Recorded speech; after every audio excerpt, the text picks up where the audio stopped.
All right, you guys, welcome back to the Listing Agent Show. I've got my partner in crime with me, Ren Jones from Vulcan 7. Ren, Happy New Year to you, my friend. Happy New Year, Brandon. It's good to see you. It's good to see you too. We had a really good episode last week where we were talking about the folders inside Vulcan 7 and did a nice little demo. And so I'm glad to have you back. We'll talk about some tactics and some sales strategy. Yeah. Yeah. The more listings, the happier life can be. That's right. That's right. So before we jump into the show today, you guys, like always, the show is sponsored by Vulcan 7, which is the greatest listing lead generation platform in real estate. So if you guys want more information about that, we'll put a link in the description. Check them out. You can go to vulcan7.com and they are phenomenal. So let's jump into our topic today, which is objections. And I think that from my perspective, we're talking about really like a sales skill. And anytime a prospect gives you any type of resistance, pushback, what should you do as a real estate salesperson? And I think this conversation starts with, to me, Ren, there's two things. There's overcoming objections and there's responding to objections. I am under the belief that it's virtually impossible to change somebody's complete life outlook in the matter of seconds. It's like trying to convince a Democrat to be a Republican in 30 seconds. It's like, good luck. So I don't exactly. But then there's common ground, even with a Democrat becoming a Republican and vice versa. There's still common ground you can find, and then everybody agrees. They're like, well, we both agree to this. Like a level shift. Like a level shift, they're like, well, I don't want to pay a 6% commission. And you say, and then you level shift to that higher agreement area, which is what I hear you saying is the amount of money you net on this transaction is most important to you. Is that right? Yep. Great. Well, I'm excited about that. Okay. Now we both agree. Beautiful. So you just took that was so well articulated. Sorry about that. No, great. I unstaged. It was great. And this is what we want to do in the show. And so I believe there's a strategy on how to respond to an objection. Yeah. And that's what you're talking about is, what is the strategy? What are the skills necessary to respond effectively, to find that common ground, to keep that conversation, that relationship moving forward, which is exactly what you just said. And so when I train an agent on objections, this is the first thing. It's like, we're not trying to convince the person what they said is incorrect. We're trying to use some neurolinguistics, some reverse selling to get the person to a common belief that we both can agree on. And you just articulated that perfectly. Yeah. Well, like feel, felt, found. You remember that. That's right. That's right. Yeah. I mean, I understand how you feel. And right. Most people feel the very same way you do. What we found is blank. That's right. So now we're saying, I respect your opinion. So many other people agree with you. And what we found, then you can segue even because you're not going to convince them, like you said, to change political parties in 2 seconds. And so that's the first point I want to make today, Ren, for the audience is if you're new to selling or if you're new to real estate sales, the goal is not to convince the prospect that what they said was incorrect. That is the first goal. We're not trying to, they say one thing and then you say some magic words and get that person to say, oh, you're right. This is not a you're right, you're wrong thing. This is helping them to look at things through a different perspective, which is essentially what you were saying. Well, yeah. And some people go, well, I have my list of rebuttals. No rebuttals. That's right. It's not about rebuttal. And you don't always have to answer the question. People will say stuff and you think you have to handle it. Well, I'm not signing anything today. Well, why aren't you? No, ignore it. Yeah. Just don't answer it. There are a lot of times they will ask you, they even ask questions, that you don't have to answer. Yeah. So you're nailing it. So what I'd like to do is kind of go through my 5-step framework for responding to objections and getting your take on the process that a new real estate salesperson can utilize after they watch this episode of the show and start to use that inside their business. So what I'm going to walk you guys through is inside my script book. And I'm going to put a link to that right underneath this video. And it will have responses to every single objection you could ever get in our business. And I think that's a really good resource for them, Ren. It's totally free. You guys can just download that. Actually, I'm going to share my screen right now. Perfect. And so this is the reverse selling script book. You guys can all go download that right now or after you guys watch this episode. So if you guys go to page 19 in my script book, these are the 5 steps to respond to any single objection you'll ever get in real estate. So step 1 is what I call an agreeable acknowledgement, meaning this: anytime somebody gives you any type of resistance, the first thing we want to do is stay agreeable. The worst thing you could do is start an argument. Ren, would you agree with that? I agree, especially with for sale by owners. Sometimes a good thing you can say if you feel that tension like that is, I respect the fact that you want to try to sell it on your own. Always leave that word try in there. Yeah, absolutely. And you bring up for sale by owners is a great example. And so I'll give another example. This is what I teach my coaching clients all the time. Because we know the likelihood of a for sale by owner listing their house with an agent on the first day is very unlikely, takes some time. There's a lot of follow-up that has to occur. Because we know that, it would make sense then to take step 1 when a for sale by owner, Ren, says, listen, I'm not interested in listing with an agent. Instead of trying to convince them that they should, step 1 says, I agree. In this market, you should try to sell it on your own. Why not? And this is, you could call this a pattern interrupt, a level shift. The prospect is not used to people being so agreeable, especially realtors. They're used to arguing with realtors. Yeah, they're really like, I like this guy. That's right. That's right. They're like, wait, what did you say? I'm like, yeah, you heard me.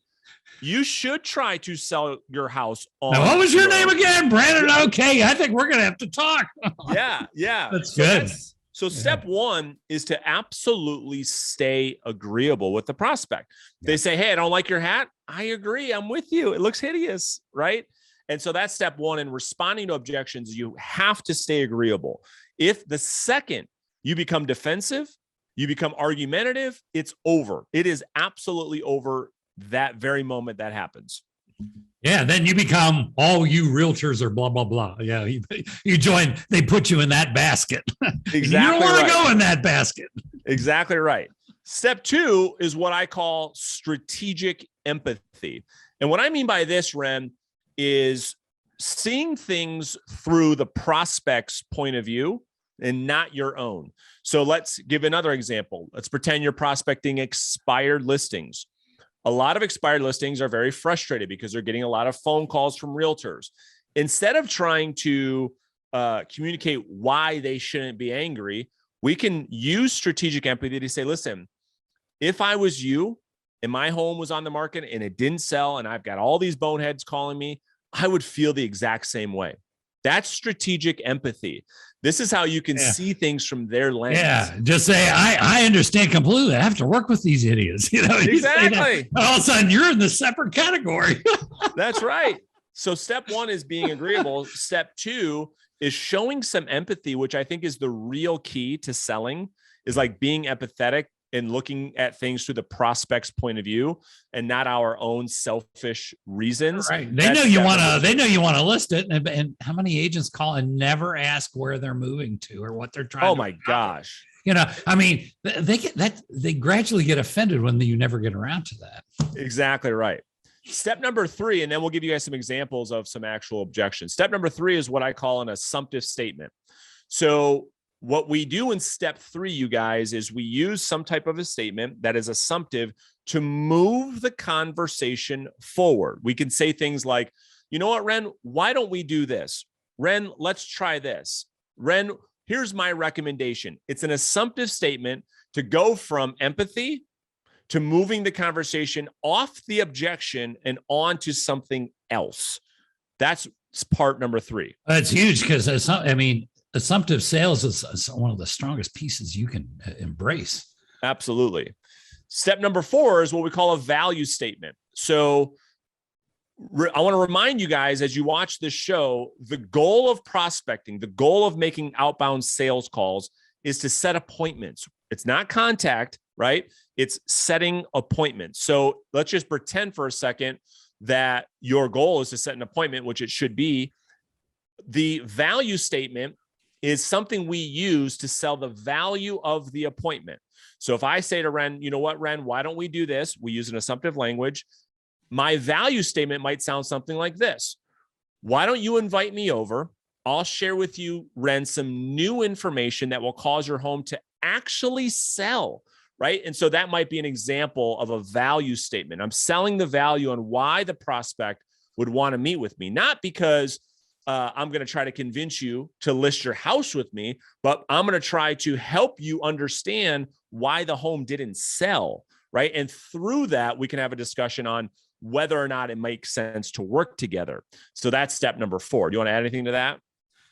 If you follow a precise recipe, you're going to have a consistent percentage of success. And so, and so many people, Brandon, and I get it, they want to like, well, I use part of Brandon's and I use part of this and I part of that. Just try it. And if if it's working for you 70, 80, 85% of the time, stay with it. Yeah. And I'm going to give the audience a couple examples here in just a second. And then the last part of this 5-step framework is what we call gaining agreement. Yeah. So at the end of any type of objection response, we always have to end that with some type of gaining agreement. Otherwise, we're asking for the prospect to give us another objection. So after I respond with my value statement, I might say, Ren, why don't you invite me over? I'll share with you some new information that will cause your home to actually sell. And then, Ren, you can decide if hiring me makes sense or not. Fair enough?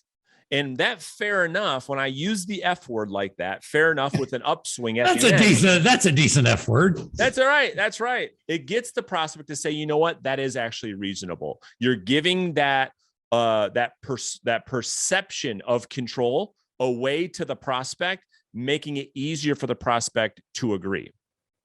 So let's give them some examples, Ren. I'm going to pull up the script book and we'll use all 5 steps, okay, together to show you guys what it sounds like coming together. So one of the most common objections you're going to hear when calling expired listings is, hey, listen, I'm no longer interested in selling my home. Well, I'll go through this slowly. Step 1, we just want to be agreeable. We say, makes sense. And step 2, if I was you, I'd feel the same way. So let me ask you, if you got a great offer, it made sense and helped you move to Florida, is it something you would at least consider? And the prospect might say, well, yeah, I guess I'd be open to that.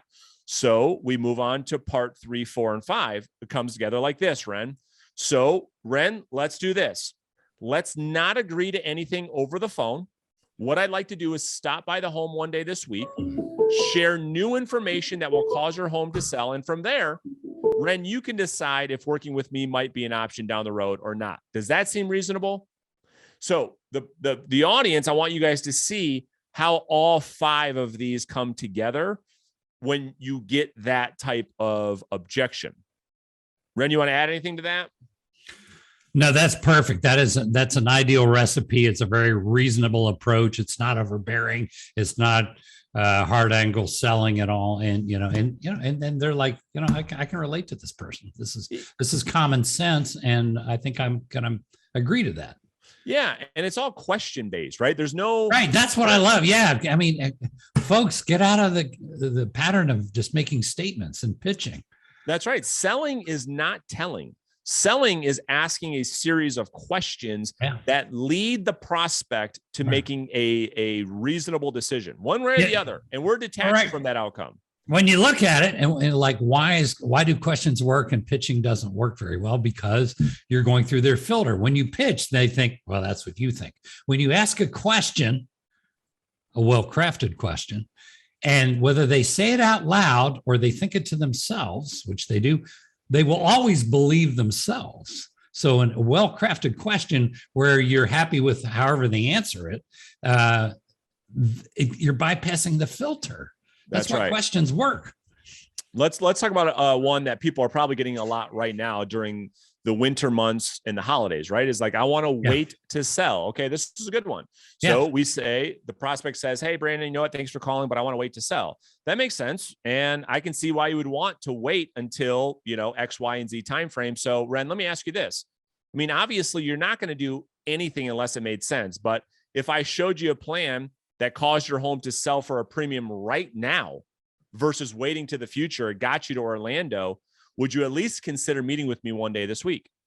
So we're selling the value on why they might sell now versus waiting. The prospect gets to decide their future. Right. And a lot of times these are just reflex no's. They're just trying to get back. And if you have a reasonable conversation, there's reflex no's. There's also the, there are a lot of times it's just a question in their mind or a thought in their mind and they pop it out. A lot of times they don't even mean it. That's right. We just have to keep those conversations going. And that's such a great point, because we talk a lot about this in our coaching calls, Ren. Like most agents, most amateur or newer agents are taking the reflex no's literally. So they'll call a prospect, they'll get a reflex resistance like any of us do to any type of sales call.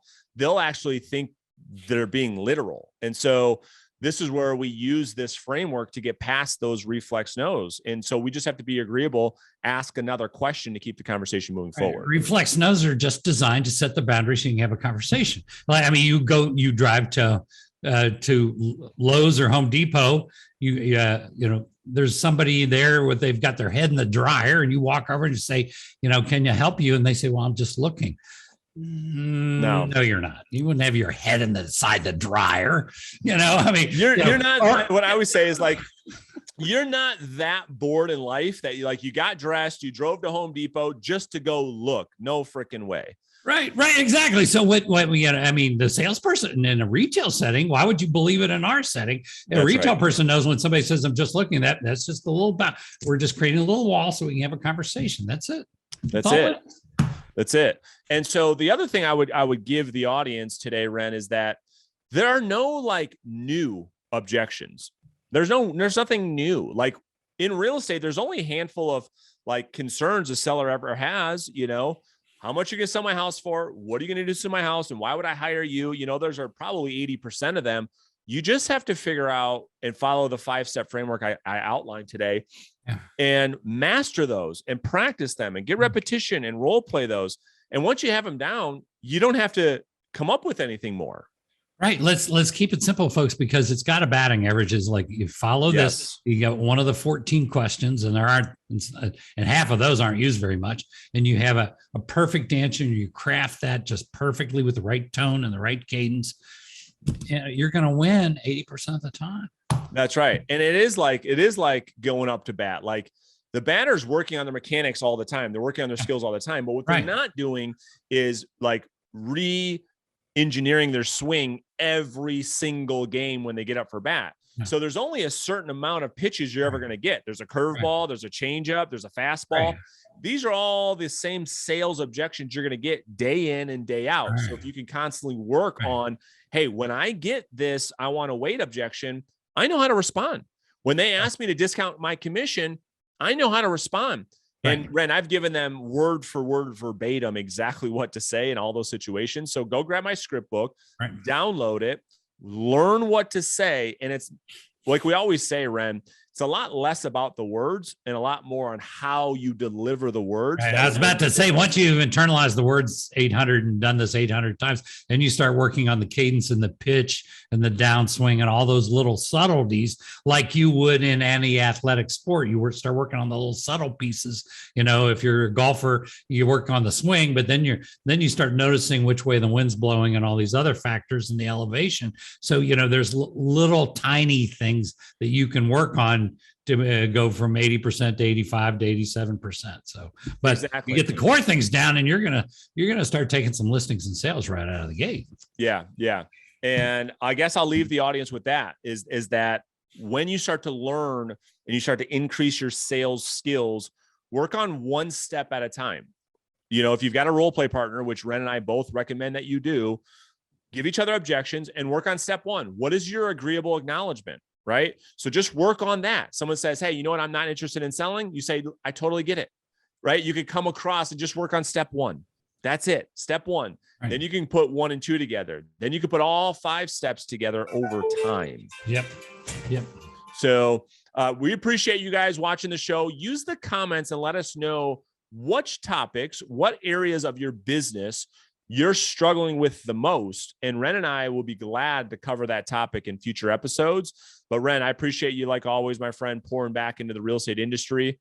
And we'll see you in the next episode very soon, I'm sure.